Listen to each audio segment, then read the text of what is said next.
My self dietitian Anuradha and I am a certified dietitian. आज मैं बात करूंगी आप लोगों से गट हेल्थ के बारे में। क्या है गट हेल्थ, क्यों होता है, क्या इसमें अवॉइड करना चाहिए और क्या खाना चाहिए। तो जिन लोगों को गट रिलेटेड कोई भी इशू है उन लोगों के लिए ये वीडियो बहुत काम की है। पूरा वीडियो देखिए। किसी तरह की कोई इशू हो तो कमेंट सेक्शन में पूछिए। गट क्या होता है? मोस्टली लोग कंफ्यूज होते हैं कि ये गट क्या है, गट हेल्थ क्या है। गट हेल्थ से रिलेटेड इशू जब प्रॉब्लम सफर करता है तब लोग यूट्यूब पे सर्च करते हैं, डॉक्टर्स के पास जाते हैं, डाइटिशियन से कंसल्ट करते हैं।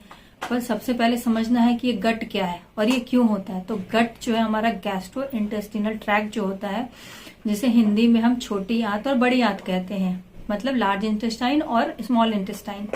तो ये हमारा गट पर बेसिकली जो भी चीज हम मुंह में डाल रहे हैं, चाहे वो कुछ भी खा रहे पी रहे हैं, तो मुंह से लेकर के हमारा डाइजेस्टिव ट्रैक्ट से लेकर के एनस तक जो भी एक्सक्रीट करे, बॉडी से जो भी चीजें एक्सक्रीटरी सिस्टम के थ्रू निकल रही है, सारी चीजें हमारे गट हेल्थ के में काउंट होता है। हम जो भी खाना खाते हैं या जो भी पीते हैं, उस फूड से हमें जो न्यूट्रिएंट्स मिलते हैं, उस न्यूट्रिएंट्स के डाइजेशन और एब्जॉर्प्शन का काम हमारे गट का होता है।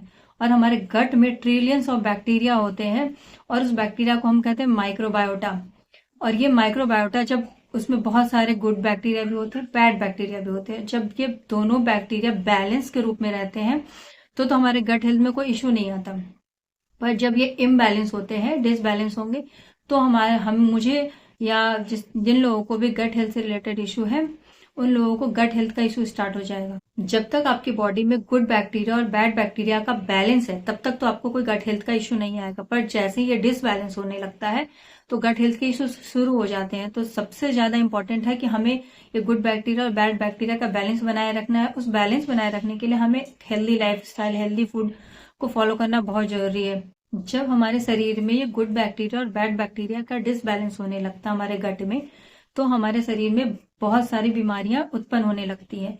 जैसे हो गया IBS, इरिटेबल बाउल सिंड्रोम हो गया, IBD हो गया, बहुत सारी एलर्जीज हैं, इम्यून डिसऑर्डर्स होते हैं, क्रोन्स डिजीज होती है। तो अब ये क्या करते हैं कि जब डिसबैलेंस होंगे तो हमारे गट को प्रॉब्लम क्रिएट करते हैं और हमें तब बीमारियां स्टार्ट होती है और लोग तब परेशान होकर के अपना लाइफ स्टाइल और हेल्दी फूड शुरू करते हैं। पर ये स्टार्ट होने से पहले यदि हम क्योर कर लें, शुरू से ही हेल्दी फूड खाएं, तो ये नौबत ही कभी नहीं आएगी। अब ये गट हेल्थ का इश्यूज क्यों होता है शरीर में, सबसे इंपॉर्टेंट है आपको रीजन पता होना। जब आप रीजन जान जाओगे तो आप क्योर भी कर सकते हो। तो गट हेल्थ का इश्यू होने का सबसे बड़ा और पहला रीजन है अनहेल्दी फूड्स और बैड लाइफ स्टाइल।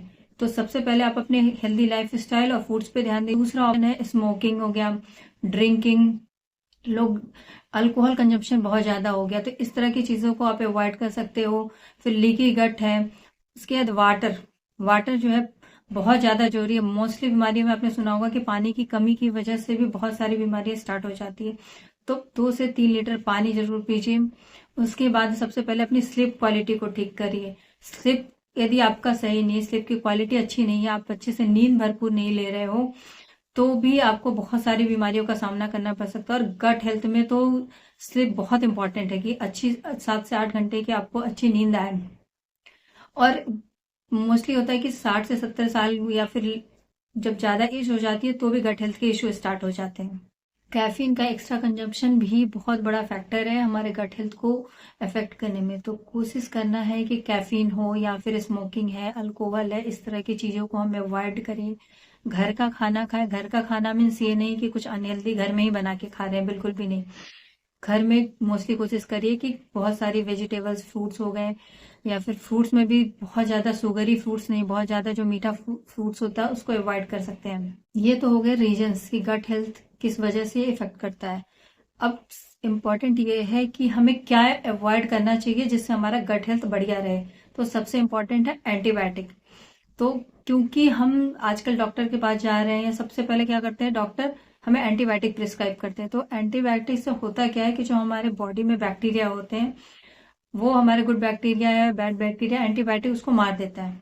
तो इस वजह से हमारे इम्यूनिटी पे बहुत फर्क पड़ता है। तो एंटीबायोटिक खाने से बचे। मैं ये नहीं कह रही हूँ कि एंटीबायोटिक नहीं लेना है, इमरजेंसी हो तो बिल्कुल लीजिए, पर अपना हेल्दी लाइफ स्टाइल और हेल्दी फूड्स की वजह से हम इन चीजों को अवॉइड कर सकते हैं। उसके बाद दूसरे नंबर पे पेन किलर्स या ब्रूफेंस वगैरह अवॉइड करने चाहिए। क्योंकि ये सब हमारे हेल्थ के लिए, गट के लिए बहुत ही ज्यादा डेंजरस है। थर्ड है सुगरी फूड्स। जितना भी मीठा आइटम है वो हमारे बैक्टीरिया को, बैड बैक्टीरिया का वो खाना होता है, तो वो और भी इंक्रीज होगा। तो हमें सुगरी फूड्स अवॉइड करने चाहिए। इवन जो बहुत ज्यादा मीठे फल भी होते हैं उनको भी अवॉइड करिए, क्योंकि मीठा जहां आप खाएंगे वो गट बैक्टीरिया जो होते हैं, बैड बैक्टीरिया, वो बढ़ जाएंगे। दूसरा, उसके बाद जंक फूड हो गए, फ्रोजन फूड्स होते हैं या फिर अल्ट्रा प्रोसेस फूड्स। इस सब में क्या होता है ना कि इनकी सेल्फ लाइफ बढ़ाने के लिए वो प्रिजर्वेटिव्स ऐड किया जाता है। तो प्रिजर्वेटिव्स क्या करते हैं, फूड की सेल्फ लाइफ को इंक्रीज करते हैं। पर वो फूड की सेल्फ लाइफ तो इंक्रीज कर देते हैं, पर हमारी खुद की लाइफ वो डिक्रीज कर देते हैं।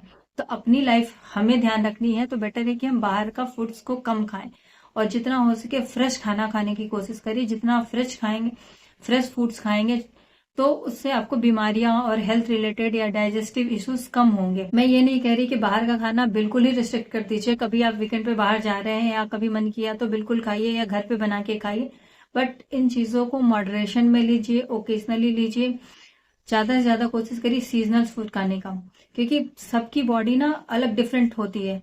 कभी किसी की बॉडी पे कुछ कुछ फूड्स होते हैं वो ज्यादा रिएक्ट करते हैं, किसी को बिल्कुल रिएक्ट नहीं करता। वो किसी को चने से है कि गैसी फील आती है, किसी को चने से कोई इश्यू नहीं आता। तो सबकी बॉडी ना डिफरेंट तरीके से रिएक्ट करती है। तो ओवर ईटिंग से बचिए। बहुत लोग क्या करते हैं ना, ओवर ईट कर जाते हैं। तो ओवर ईटिंग से क्या होता है, जैसे मैं एक लाइव एग्जांपल देती हूँ। ये जैसे एक मिक्सी का जार है, इसको मैंने ऊपर तक भर दिया, ठीक है। ऊपर तक जब हम भर देंगे तो ये क्या होगा, जब मैं इसे चलाऊंगी तो या तो नहीं चलेगा, या जबरदस्ती में चलाऊंगी तो क्या होगा, चलते चलते रुक जाएगा, बंद हो जाएगा, या फिर ये बाहर ओवरफ्लो होके फेंक देगा। तो ऐसा ही सेम हमारा गट जो है, हमारा डाइजेस्टिव सिस्टम, हमारा पेट ऐसे ही वर्क करता है। हम जबरदस्ती बहुत ज्यादा खाना उसके अंदर डाल देंगे तो वो क्या करेगा, डाइजेस्ट नहीं कर पाएगा। उसको मेहनत लगेगी, उसको टाइम लगेगा, मेहनत करते करते वो भी थक जाएगा, बीमार रहने लगेगा, तो फिर वो उसमें प्रॉब्लम आने लगेगी। तो हमें करना क्या, कम खाना। ऐसा नहीं कि हमें भूखे रहना, मैं भूखे रहने नहीं कर रही हूँ। जैसे मिक्सी की कैपेसिटी इतनी है तो उसको थोड़ा हम खाली रखते हैं ना कि उसमें एयर रहे, उसको ग्राइंड करने में आसानी हो। वैसे ही हमारे पेट को 80 to 85% ही खाना खाना चाहिए, ताकि पेट में थोड़ा सा स्पेस हो, एयर हो, कि खाना वो अच्छे से डाइजेस्ट कर पाए हमारा डाइजेस्टिव ट्रैक्ट। तो खाना जो है भूखे नहीं रहना, थोड़ा बहुत कम खाना है, 10 से 15% आप कम खाइए। उसके बाद बहुत ज्यादा जो फास्ट खाना खाते हैं ना, उन लोगों को भी कॉन्स्टिपेशन का इश्यू होता है। तो बहुत ज्यादा फास्ट नहीं, स्लो ईटिंग करनी है खाने को, चबा चबा के अच्छे से खाना। जो हम खाने को अच्छे से चबा के खाते हैं तो क्या होता है, दांत हमारा अच्छे से खाने को चबाएगा। भगवान ने हमारे इतने अच्छे से कंस्ट्रक्शन बनाए हैं बॉडी के, पहले मुंह में दांत दिया है। दांत को हम क्या, दांत का काम क्या है, अच्छे से खाने को, फूड पार्टिकल्स को स्मॉलर पार्टिकल में वो कन्वर्ट करेगा। उसके बाद वो हमारे नीचे जाएगा और इसे फोकस में हमारे टमी में जब जाता है वो, तो हमारे टमी का काम जो है, डाइजेस्टिव ट्रैक्ट का काम आसान हो जाता है, क्योंकि उसने स्मॉल पार्टिकल्स में कर दिया। पर जो लोग फास्ट खाते हैं, अच्छे से खाने को चबा कर नहीं खाते हैं, तो उन लोगों को डाइजेशन का इशू इसीलिए आता है क्योंकि उनका डाइजेस्टिव ट्रैक्ट का काम बढ़ गया, उन्होंने चबाया नहीं खाने को। तो खाने का काम बढ़ गया तो धीरे धीरे वो क्या हो रहा है, थक जाएगा। हमें भी क्या होगा, वीकेंड पे हम लीव नहीं लेंगे या कम काम करेंगे, तो रेस्ट चाहिए होता है हमें भी। तो वैसे ही हमारे बॉडी पार्ट्स को भी, ऑर्गन्स को भी रेस्ट चाहिए होता है। तो बॉडी, इसलिए स्लो ईटिंग करनी चाहिए। बीच बीच में फास्टिंग भी, इसीलिए हमारे धर्म में या सारे ही धर्म में फास्टिंग बनाई गई है कि बॉडी के ऑर्गन्स को भी उतनी ही रेस्ट चाहिए जैसे हमें वीकेंड में रेस्ट चाहिए होता है। हम रेस्ट देंगे तो उनकी सेल्फ लाइफ बढ़ेगी। जैसे हमें रेस्ट अच्छा लगता है, हमारे बॉडी के ऑर्गन्स को भी रेस्ट उतना ही पसंद है। जब आपको बॉडी में नॉजिया, वोमिटिंग जैसी फीलिंग आ रही है तो जबरदस्ती खाना मत खाइए, अवॉइड करिए। उस समय आप छोड़ दीजिए खाना खाना, स्किप कर सकते हैं। या फिर आपको वीकनेस लग रहा है तो जबरदस्ती खाना नहीं खाना है, इच्छा है तो खाइए, नहीं तो जबरदस्ती मुंह में नहीं डालना है खाना। उसके बाद यदि आपको किसी तरह की कोई ओवर ईटिंग, तो बता दिया मैंने, स्लीपलेसनेस लग रहा है, जैसे नींद पूरी नहीं होती है तो भी हमें अच्छा नहीं, पूरा दिन हमारा एग्जॉस्टेड रहता है, तो उस कंडीशन में भी मन नहीं होता तो भी हम जबरदस्ती कि हाँ खाना है तो खा लेते हैं। तो उस कंडीशन को अवॉइड करिए। जबरदस्ती खाना किसी सूरत में नहीं खाना है, क्योंकि हमारा, आपकी बॉडी जो कह रही है, हमारी बॉडी ना हमें सिग्नल्स देती है, हमें बताती है कि हमें कब क्या खाना है, कैसे खाना है। आप यदि उस सिग्नल्स को सुनोगे तो बहुत सारी अपनी प्रॉब्लम्स को क्योर कर सकते हो। पर यदि आप उसे इग्नोर करके जबरदस्ती अपने मन की सुनोगे तो आपको गट हेल्थ जैसे बहुत सारे इसको इशू से सफर करना पड़ेगा। ये तो मैंने आपको बताया कि क्या क्या हम अवॉइड कर सकते हैं, क्या प्रिकॉशंस ले सकते हैं, पर अब मैं बता रही हूँ कि क्या अब हमें ऐड करना चाहिए जिससे हमें गट हेल्थ के इश्यूज ना हो, या जिनको हो चुका है वो अपने गट हेल्थ को ठीक कर सके। तो सबसे नंबर 1 पे फाइबर, हमें अपने डाइट में फाइबर जरूर ऐड करना चाहिए। लोग आजकल क्या करते हैं, फाइबर बहुत अवॉइड करते हैं। तो अपने डाइट में हमें फाइबर ऐड करिए। कार्ब्स का जो पार्ट होता है ना, वो हमारे डाइजेशन को बहुत ज्यादा सपोर्ट करता है। तो कार्ब्स आपको जो है जरूर ऐड करिए। आजकल हाई प्रोटीन के चक्कर में लोग कार्ब्स को बिल्कुल ही इग्नोर करते हैं, बट हमारे डाइट का पार्ट है वो, उसको हम नहीं लेंगे, बिल्कुल ही 0% अवॉइड करेंगे तो बहुत सारे इश्यूज स्टार्ट होते हैं। तो सबसे पहले हमें फाइबर में क्या खाना चाहिए, वेजिटेबल्स खाइए, फ्रूट्स लीजिए, लेंटिल्स है, पल्सेस है, नट्स एंड सीड्स हैं। तो जितने भी सीजनल है ब्राइट फ्रूट्स है वो जरूर ऐड करिए अपने में, उससे हमारी इम्यूनिटी भी ठीक रहती है, फाइबर भी मिलेगा, और वो गट हेल्थ के लिए बहुत ही बढ़िया फूड है। 30 to 35 ग्राम्स फाइबर अपने डाइट में जरूर ऐड करिए, डेली के डाइट में। उसके बाद सेकंड नंबर पे हमारा ओमेगा 3 फैटी एसिड्स, जो हमें फ्लैक्स सीड से, चिया सीड से, या फिर हमें नट्स एंड सीड्स से मिलते हैं। इसको ऐड करने से क्या होता है कि हमारे गट में जो इन्फ्लेमेशन होते हैं उसको वो ड्रॉप कर देता है, इन्फ्लेमेशन को कम करता है, इसलिए ओमेगा 3 फैटी एसिड्स को भी जरूर ऐड करिए। थर्ड नंबर पे है प्रीबायोटिक्स, गुड बैक्टीरिया का जो खाना होता है, जैसे हो गया गार्लिक, अनियन, बनाना, इस तरह की चीजें हम खाएंगे तो गुड बैक्टीरिया ग्रो होगा। पर सबसे ज्यादा ये ध्यान रखना है कि आपकी बॉडी को वो सूट कर रहा है ये नहीं। किसी किसी को अनियन की वजह से ज्यादा इशू होती है, तो उस कंडीशन में आप अपनी बॉडी की सुनिए और अवॉइड करिए, डॉक्टर और डाइटिशियन से सलाह जरूर लीजिए। फोर्थ नंबर पे है प्रोबायोटिक्स, जैसे वो हमें मिलता है कर्ड से। कर्ड में होता है लैक्टोबैसिलस, उसमें लाइव बैक्टीरिया होता है जो हमारे लिए बहुत, हमारे गट के लिए बहुत बेनिफिशियल है।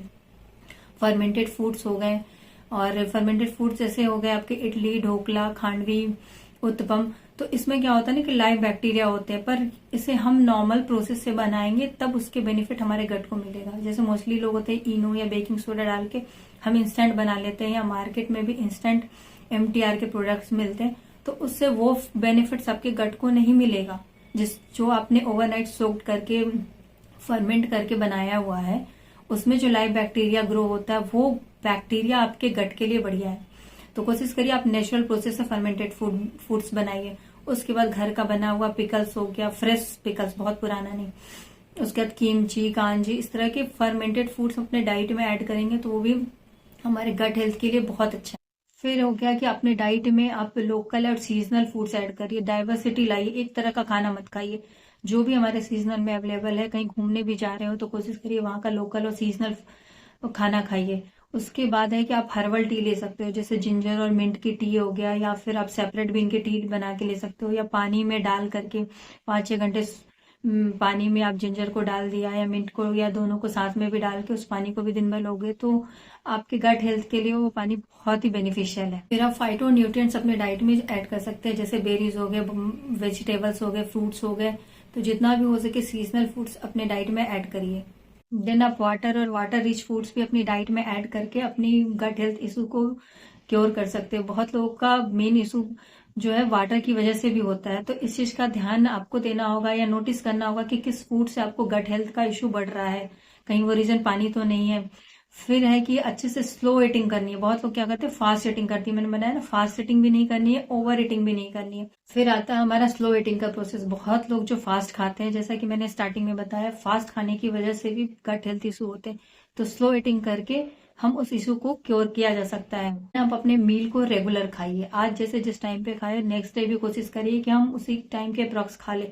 ऐसा नहीं कि आज हमने 7 बजे डिनर कर लिया, कल 8 बजे कर लिया और परसों वीकेंड पड़ गया तो हम 10-11 बजे 12 बजे खा रहे हैं, आराम से वीकेंड एंजॉय कर रहे हैं, मूवी देख रहे हैं।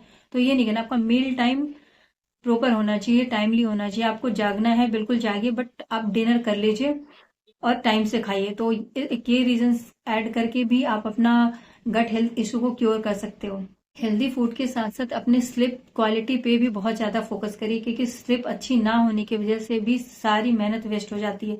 यदि आप हेल्दी लाइफ स्टाइल भी ले रहे हो, सब कुछ कर रहे हो, पर आपकी स्लिप प्रॉपर नहीं है, आप क्वालिटी नींद नहीं ले रहे हो, तो आप चाह कर भी अपना गट हेल्थ की इशू ठीक नहीं कर सकते। स्लिप जो होता है ना, मोस्ट ऑफ द बीमारी का रीजन होता है। तो स्लिप क्वालिटी को ठीक करना बहुत जरूरी है। कई बार नोटिस किया होगा आपने कि स्लिप बहुत बड़ा फैक्टर होता है। कई बार आपका नींद अच्छा आज पूरा नहीं हुआ तो नेक्स्ट डे पूरा एग्जॉस्टेड जैसा लगता है, किसी काम में मन नहीं लगता, खाने का मन नहीं करता। तो स्लिप पे भी बहुत ज्यादा फोकस करने की जरूरत है। इनएक्टिव होने की वजह से भी गट हेल्थ के इश्यू आते हैं, खास करके ये विंटर में बहुत ज्यादा होता है। हम वर्कआउट एक्सरसाइज नहीं करते हैं तो गट हेल्थ के इश्यू आते हैं, हम पानी कम पीते हैं। तो इन चीजों का ध्यान रखिए, छोटी छोटी चीजों का। एक्टिव लाइफ स्टाइल के through, healthy life style, healthy food के थ्रू, फर्मेंटेड फूड्स हो गए, प्रीबायोटिक्स प्रोबायोटिक्स के थ्रू हम अपने गट हेल्थ को खुद से ही क्योर कर सकते हैं 100%। जब इस पे आप आज फोकस नहीं करोगे तो जब प्रॉब्लम बहुत ज्यादा बढ़ जाएगी तब आपकी मजबूरी होगी डॉक्टर और डाइटिशियंस के पास जाना। तो ये चीजें आप घर में खुद से कर सकते हो। बस आपको अपने बॉडी को समझना है कि किस चीजों की वजह से आपको प्रॉब्लम हो रहा है, इश्यू हो रहा है। उन चीजों को अवॉइड करिए।